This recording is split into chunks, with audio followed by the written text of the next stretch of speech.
allons aborder le volet émotionnel ainsi que leurs fonctions.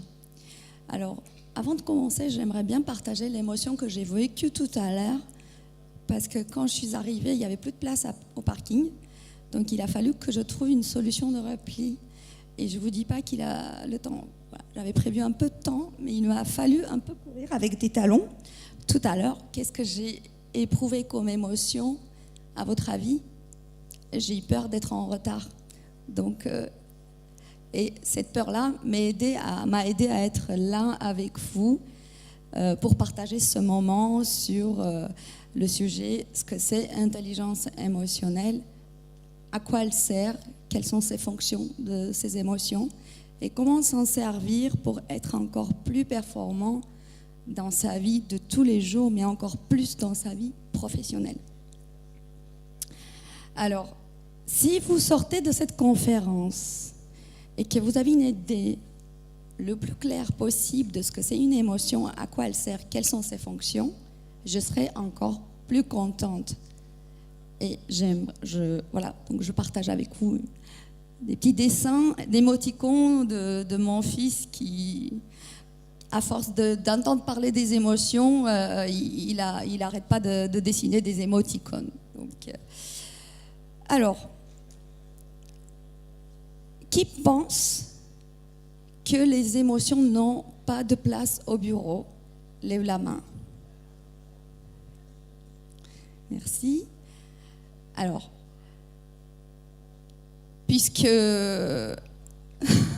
alors, qui arrive à laisser ses émotions à la maison? Très bien.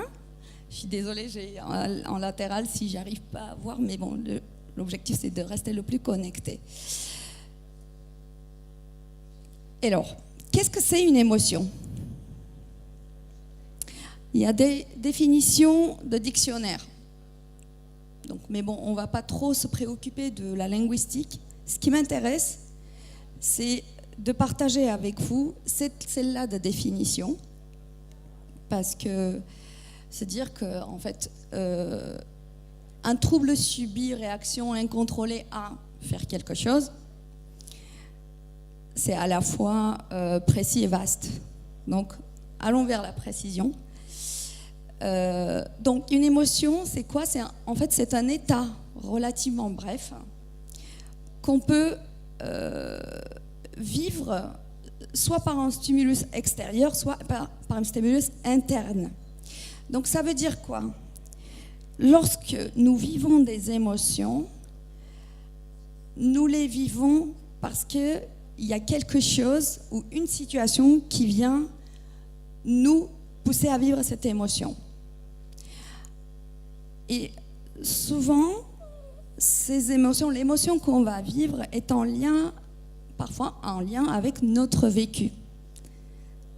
Un exemple, si dans votre enfance, on vous a toujours dit « tu ne vas jamais réussir, tu es nul, tu n'y arrives pas, un bras à casser, etc. » Lorsque vous allez entendre le mot « réussite », qu'est-ce qui va être provoqué chez vous comme émotion, à votre avis?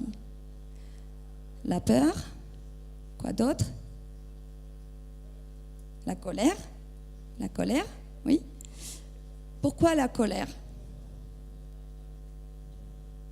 Parce que vous allez avoir un sentiment d'injustice. D'accord? On va approfondir plus loin Alors, ça veut dire quoi? Ce sont des croyances en fait qui vont venir limiter votre façon de voir, votre perception, et qui vont venir en fait déjà il y a une modification biologique parce que la colère elle monte. Si vous écoutez votre corps, vous allez ressentir cette modification. Et qu'est-ce qu'elle vous dit, cette colère? En fait, elle va vous pousser à une action. Vous allez vous comporter, cette émotion va vous pousser à vous comporter d'une telle manière.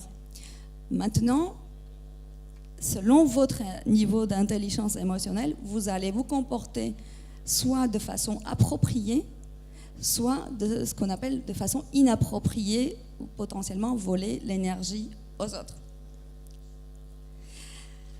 Alors, je vous parle d'intelligence émotionnelle, mais ça veut dire quoi, intelligence émotionnelle? Parce qu'on entend parler depuis des années, depuis concrètement, plus concrètement, depuis 1995, que en fait, les gens qui ont une intelligence émotionnelle, en plus de leurs autres intelligences, parce que ça ne suffit pas, donc en fait c'est un complémentaire, donc sont efficaces, performants et peuvent être des leaders potentiels.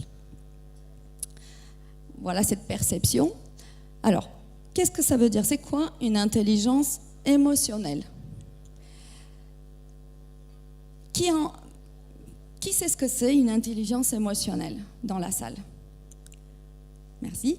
Alors, j'aurais bien aimé avoir une interaction avec le public, mais on va s'adapter au format. Hein. Une intelligence émotionnelle, c'est la capacité à... Voilà. En fait, c'est la capacité à identifier, comprendre, exprimer, réguler et utiliser. Ça veut dire quoi? Donc encore des mots barbares, vous allez dire, mais ça veut dire quoi identifier? Ça veut dire que si une émotion a une fonction, si vous arrivez à identifier, vous allez pouvoir les utiliser et faire l'action appropriée, le comportement approprié. Et une intelligence émotionnelle, ça va encore plus loin parce que elle va vous permettre d'identifier les émotions chez votre interlocuteur. Donc ça veut dire que non seulement on est capable de le faire chez soi, mais en plus, on le fait chez notre interlocuteur.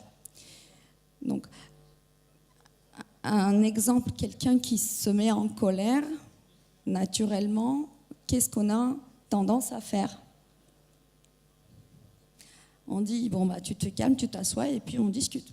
C'est notre réflexe.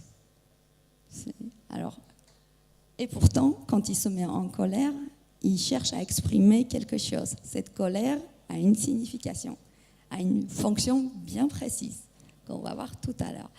Alors, justement, je vais vous faire une petite démonstration. Vous êtes bien assis, bien installés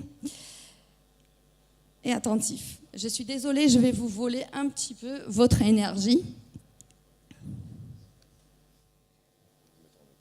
Voilà, donc le temps qu'on règle un petit incident technique, je m'en excuse. La colère, j'aimerais revenir dessus parce que souvent c'est ce qu'on remarque. Qu'est-ce qui se passe quand quelqu'un se met en colère? Donc, il a des comportements inappropriés. Et après, est-ce que vous avez envie de faire confiance à cette personne?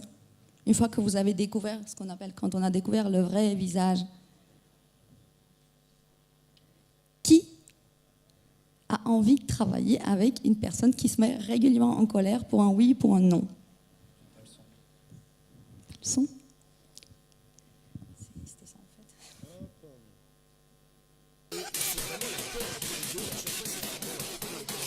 Ça part à mon avis de prank, mais en gros après ça devient réel. Regardez le jeune, il a dit ouais tu te rappelles t'avais pété ma console, hein? À l'époque t'avais pété un truc à moi. Et bah tiens regarde tes statuts que j'en fais, hein? Ta collection. C'est un malade. Il va commencer à éclater tous les objets précieux de son père. Son père fait ah ouais tu veux jouer à ça, vraiment t'es sûr? Là le jeune commence à comprendre que son père va faire une bonne ne fais pas ce que je pense. Le père rentre dans la chambre de son fils. Et qu'est-ce qu'il va choper? Vous en avez douté hein, forcément avec le titre. Il va choper la console de son enfant. Il le pousse sur les... dégage, laisse-moi faire ce que j'ai à faire. C'est bon. Je pense que c'était suffisant. Hein? Donc, alors qui a envie de travailler avec cette personne? Qui lève la main? Bon, vous me rassurez.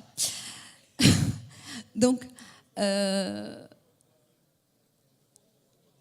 d'autres situations. En fait, je tente de ramener dans votre environnement, dans notre quotidien, parce qu'on a tous eu des boîtes de dialogue qui apparaissent comme ça sur notre écran.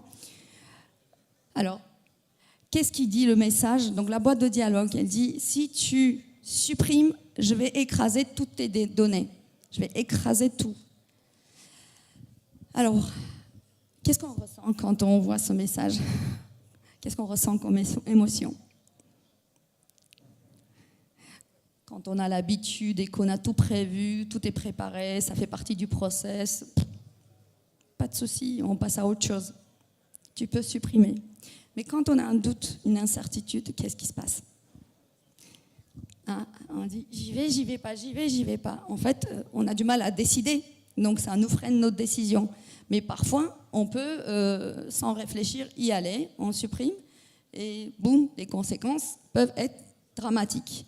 D'autres, en fait, est-ce que tu veux te séparer de ce que tu as construit jusque-là ou pas? Réfléchis bien aux conséquences. Donc, vous avez vu que derrière chaque boîte de dialogue, on peut ressentir une émotion. Donc, la peur, la tristesse, la colère. Si on a supprimé, qu'est-ce qui se passe? On a supprimé, tout va bien, on continue. Bon, on a fait son micro-deuil, donc on passe à autre chose. Mais si on a supprimé par inadvertance, qu'est-ce qu'on fait? On se met en colère. Donc il faut vivre cette fameuse courbe de deuil pour se dire, comment je prépare maintenant? Est-ce que c'est irréversible ou pas? Vous voyez que dans notre quotidien, on peut se retrouver dans des situations qui sont des microsecondes qui peuvent nous mettre face à des conséquences irréversibles. Donc, et on ne peut pas se dire, en fait, je dois réfléchir, je dois analyser. Parfois, on n'a pas le temps d'analyser. Donc, une autre émotion, celle-là. Félicitations, tout s'est bien passé. Donc, tout s'est bien passé? Alors, dans tous les cas, on a quand même la touche magique, l'escape. Donc, je ne sais pas si j'y vais pas. Comportement de fuite? Peut-être. Alors, à quoi servent les émotions? Déjà, on a tendance à parler d'émotions négatives ou d'émotions positives. Est-ce que c'est vrai? Est-ce qu'il y a des émotions qui sont... Les personnes qui pensent que il y a des émotions négatives et positives, lèvent la main. D'accord? Les personnes qui pensent que toutes les émotions sont positives, lèvent la main. Ok? Très bien. Écoutez, ceux qui pensent qu'elles sont positives, vous avez raison. Pourquoi?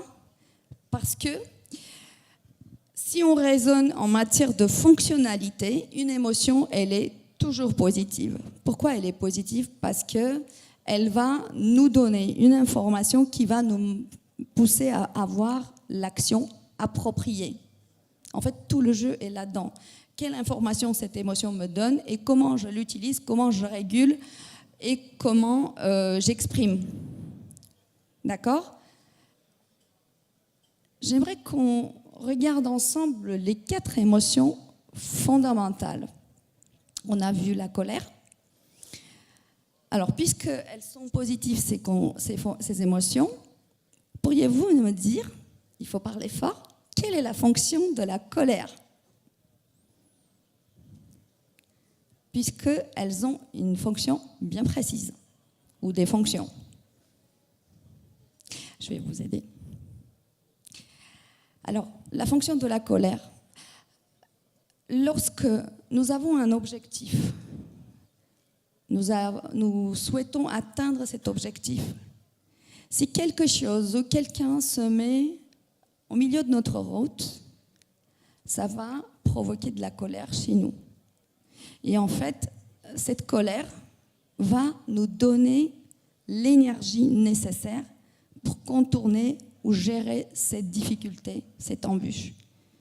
Il y a une autre situation dans laquelle on peut ressentir de la colère, c'est lorsqu'il y a le sentiment d'injustice. D'accord ? c'est injuste.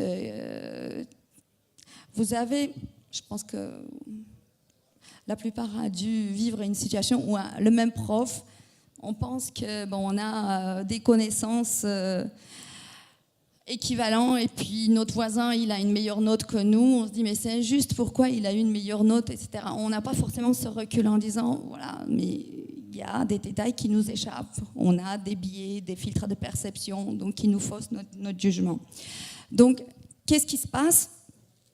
On va sentir ce sentiment, on va avoir le sentiment d'injustice. Et donc, quand on a ce sentiment, il y a la colère qui monte. On a le choix. Soit on met en place un plan d'action pour y arriver mieux, soit on garde la colère et puis on cultive une culture de colère. La peur, c'est quoi la fonction de la peur? La peur sert à nous protéger. En fait, on ressent de la peur lorsqu'on est dans une situation de danger.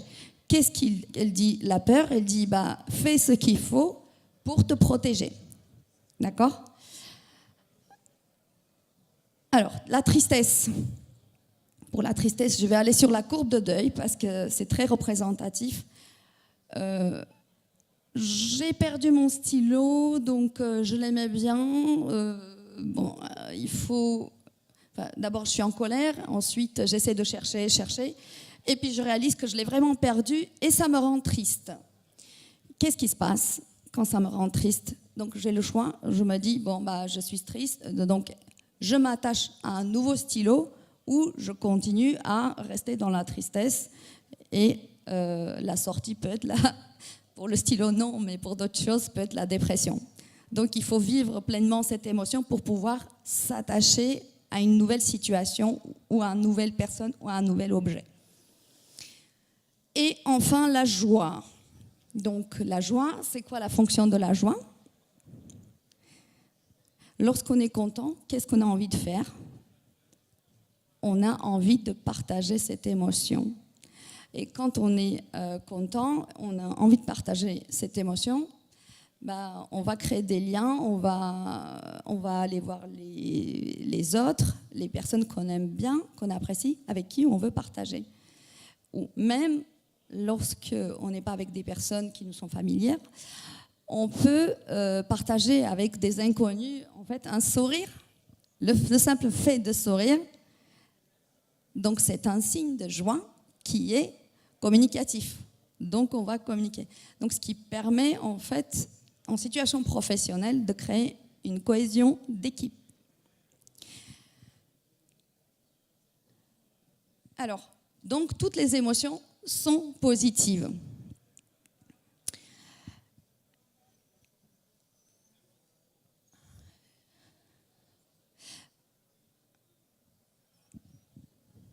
J'ai une surprise là. Je voudrais maintenant parler de l'utilisation des émotions. Qu'est-ce qui fait qu'on va se trouver avec des comportements inappropriés? En fait, si les émotions sont positives parce qu'elles nous donnent une information pour avoir les actions appropriées, les comportements appropriés, leur utilisation peut être dysfonctionnelle. Donc, ça veut dire quoi? Ça veut dire que plutôt que d'utiliser la colère comme une source d'information qui va vous aider à adapter votre comportement, votre attitude, ou anticiper, ou relever des challenges, vous allez agresser les autres. Et ça, c'est l'utilisation dysfonctionnelle de la colère. La peur, qu'est-ce qui se passe? En fait, quand on a peur et qu'on n'utilise pas la vraie fonction, on va être paralysé, donc on va être bloqué. La tristesse, comme je vous ai dit, ça va nous amener vers la dépression. Donc on va avoir des tendances à aller dans la dépression. Et la joie, vous allez me dire, mais qu'est-ce qui se passe avec la joie? C'est toujours... voilà, donc la joie, c'est... Vous imaginez une situation où vous n'êtes pas du tout content et quelqu'un a un succès, qui veut fêter son succès et qui est content. Il crie de joie. Est-ce que vous pensez qu'il est émotionnellement intelligent? Donc non.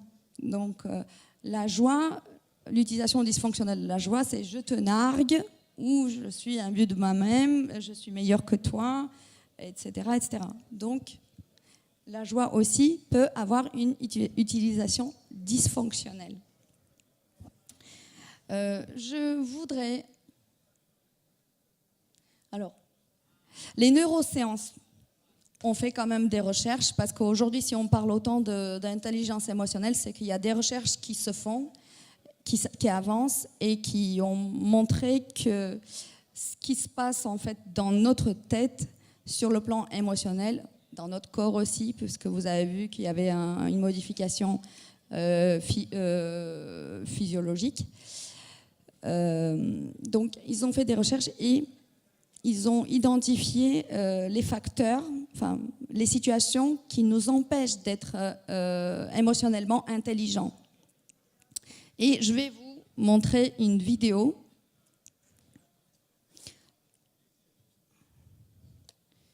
J'espère que je n'aurai pas un souci technique cette fois-ci. Ça marche. Très bien. I don't want to set the world on fire. Je voudrais juste revenir sur un tout petit détail. Ton cerveau, ça te dit un truc? En vrai, je devrais dire tes cerveaux parce qu'en fait, t'as des neurones dans ton ventre, dans ta tête et dans ton cœur. Vous pensez pas qu'il serait temps de s'intéresser à ce qu'il raconte? Non, parce qu'il faut attendre 1932 pour qu'il y ait enfin un prix Nobel qui découvre la fonction d'un neurone. Et il faut attendre la fin des années 60 pour qu'on invente la neuroscience. Il y a eu 19 siècles avant. Et en 99, non, en 95, non, bon bref, on s'en fout. Il y a Daniel Goleman qui écrit l'intelligence émotionnelle. Bien. Ouais. Donc en fait, l'intelligence émotionnelle, c'est le langage de ton cerveau. Ton cerveau te parle, mais tu comprends rien à ce qu'il dit. Et quand tu comprends rien à tes émotions, bah tu comprends rien à ton cerveau. Salut, c'est facile de critiquer. Quand je suis énervé, je peux rien faire. Neurosciences appliquées. Pour simplifier, t'as 4 émotions principales. La colère, bonsoir. La tristesse, bonsoir. La peur, bonsoir. Et la joie. Salut. Et quand une de ces émotions se manifeste, ce qu'elle veut, c'est te pousser à faire un truc. Fais un truc. L'émotion, c'est ton cerveau qui te dit réagis. Par exemple, la colère, elle te le dit pas. Mais tu vois pas que c'est rouge, connard! Elle te dit j'ai besoin que mes valeurs soient respectées. Merci, voilà, merci. Et fais gaffe, quand t'es en colère, tu produis du cortisol. Et le cortisol, quand on a trop, à la longue, ça ronge tes neurones. Mais ça te permet d'attaquer. T'imagines l'état des neurones du gars qui passe 3 heures à écrire un commentaire vénère sur Internet? Non mais c'est juste un exemple. Pour 1 minute de colère, il faut 1 heure à ton système immunitaire pour évacuer ton cortisol. 5 minutes, 5 heures. Tu me dis si je vais trop vite. Et la tristesse, elle te le dit pas. Non mais parce qu'après elle est repartie. Elle te dit, désormais, je suis disponible pour un renouveau. Donc en gros, quand t'es triste, c'est que ton cerveau a compris que c'était fini. Mais pas toi. Et que si tu commences autre chose, eh ben t'arrêtes d'être triste. La peur, elle te dit pas. Elle te dit, voilà ce qui pourrait arriver si tu ne réagis pas. Ça veut dire bouge ton cul. Ah, et au passage, il n'y a que 8% de tes peurs qui sont fondées sur une menace concrète. 8. Tout le reste, c'est dans ta tête. T'es pas obligé d'être condescendant pour expliquer les trucs. Oh mon Dieu, je mourrai. Donc en gros, c'est 3 signaux qui te disent tous la même chose. Fais une action pour revenir à ton émotion de base, la joie. C'est moi. C'est la seule de tes émotions que ton cerveau essaye de reproduire en permanence. Et ce que tu sais peut-être pas, c'est que le sourire, il est à l'origine de ta joie, et pas le contraire.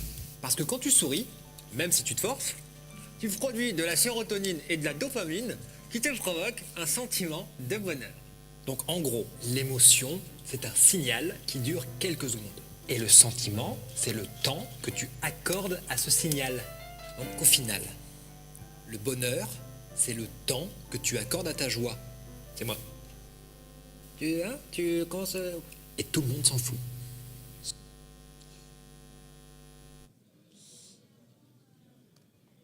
Voilà.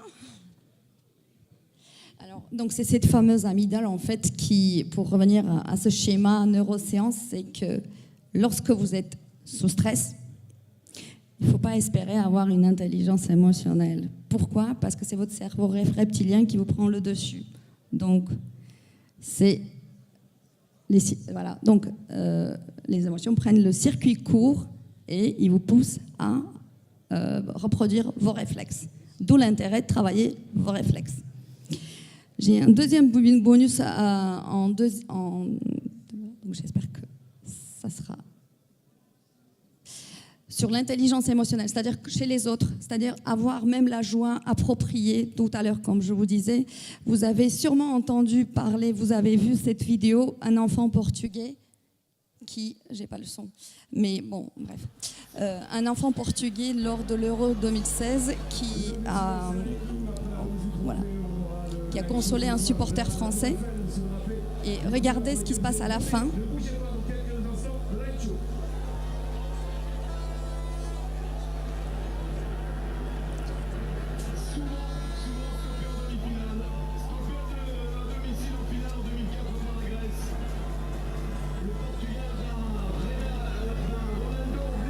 Et voilà.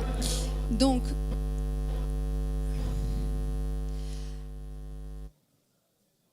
alors c'est quoi la morale de l'histoire? C'est que bon, nos émotions ont bien une fonction. Il faut travailler l'utilisation de la fonction des émotions de façon à avoir un comportement approprié. Et ce qu'il faut retenir, c'est que sous stress, on va avoir une stagnation neuronale et il faut aussi, idéalement, pouvoir apprendre à gérer son stress en travaillant sur ses émotions, sur les émotions et sur leurs fonctions. Voilà, donc si vous avez des questions, je peux vous accueillir là à gauche de la scène, de l'estrade. Sinon, je vous laisse mes coordonnées au cas où vous voudriez avoir la présentation ou me poser d'autres questions. Merci beaucoup pour votre attention.